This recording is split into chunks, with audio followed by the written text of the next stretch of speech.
So guys, I just realized I haven't talked about altcoins in a while because there was really not much to say. Kind of my stance on all of these. I think they still continue to be bearish, but I wanted to just kind of go quickly over a few of these altcoins that I'm watching up here on my list. I've been switching more to Coinbase Pro, and they don't have a lot of available coins, which is fine because they're pretty much all the same. But if you have a request of anything, I'll be happy to try to take a look when I have some time. But basically, this is kind of some of the main ones that we're watching, and I mean, if you look at ADA, look at this. I don't know what this says. It could be an ending diagonal, but there is obviously no signs of this market continues to decline, and it's in a big downtrend, and it's threatening to continue to break lower. So there's no bullish development from any of these coins. It's bottom line. And until you actually see a proper 5-wave move in the opposite direction, there's not really much to get excited about in this altcoin. So here is ADA. I think it's going to continue to make new lows, possibly going, who knows, 24, 25 cents, maybe even lower. I don't have a target, and we'll just kind of let the market continue to move. Then you're looking at Algorand, which it's been trying today to kind of create a little bit of a rally, but again, it could be just a final fifth wave. It's just there shows no signs of relaxing in any way or anything like that. It just continues to push lower. You need to see a big rally back to 45 at least to start to think otherwise.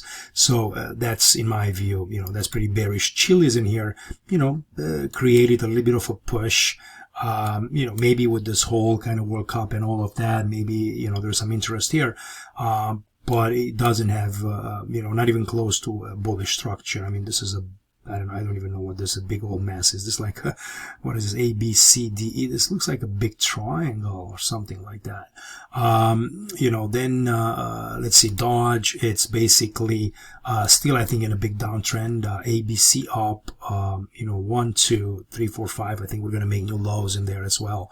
DOT has been the one that we've been watching, and I think I posted a couple of charts on that. But this 3-wave move in here, looking at the daily charts, is just it's just that. It's just a corrective move, and I think you're continuing to trend lower until starting to be proven otherwise. I have no interest in picking any lows here. I'll probably be very unsuccessful if I do. EOS, kind of the same thing. Ethereum, it's got this. It's got a lot of people excited because this looked like an impulse, and then you're getting a correction.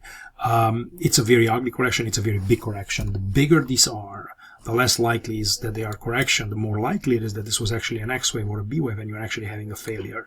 So the sizes of the correction matter compared with the size of the impulse. It does not have a right look, and it looks, if anything, it looks like again, just this was just a retest of this fourth wave back in there. Maybe this was a 4, and you're doing some kind of a series of 1s and 2s, or some kind of an ending diagonal lower. But I think we're going to probably be breaking below 1,000 in Ethereum. Filecoin, the same. Link in here. This is not bullish.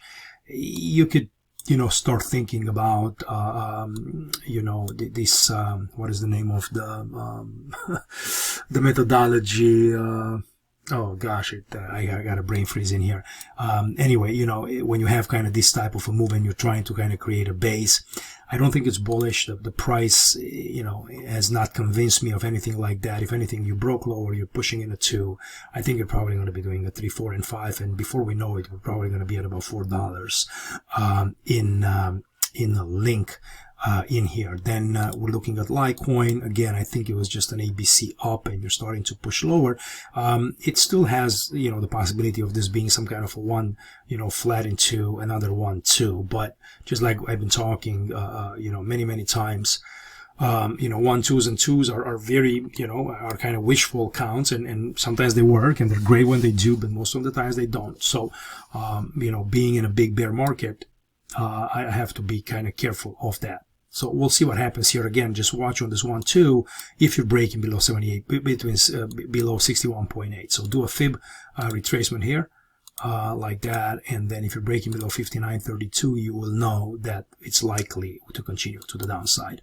On Link, Matic,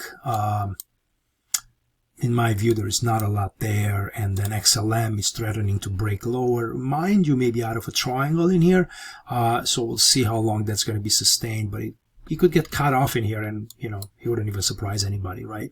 And then Tezos, it's holding a little bit today. You can see here on a 1 hour, but overall it's still a very kind of a weak market, I should say. And then I'm going to close off with taking a look at this.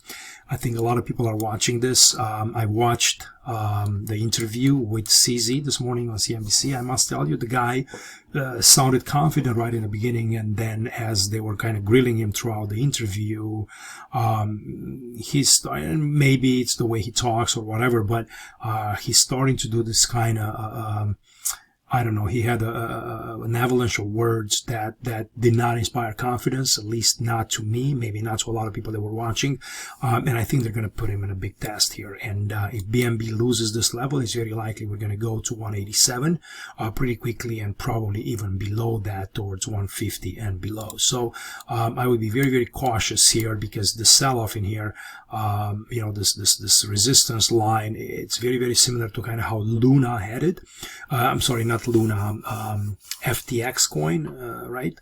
It had that kind of, line in the sand per se, and then once it lost it, it continued to plunge. I'm not sure what their financials are. I don't know.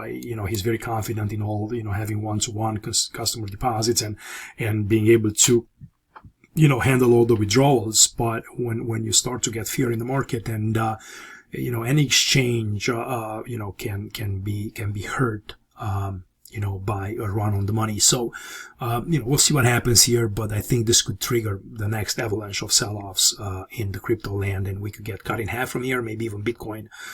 So I think we're in for a couple of days here of kind of high risk in this crypto land, okay, especially with kind of what's happening in the equity markets.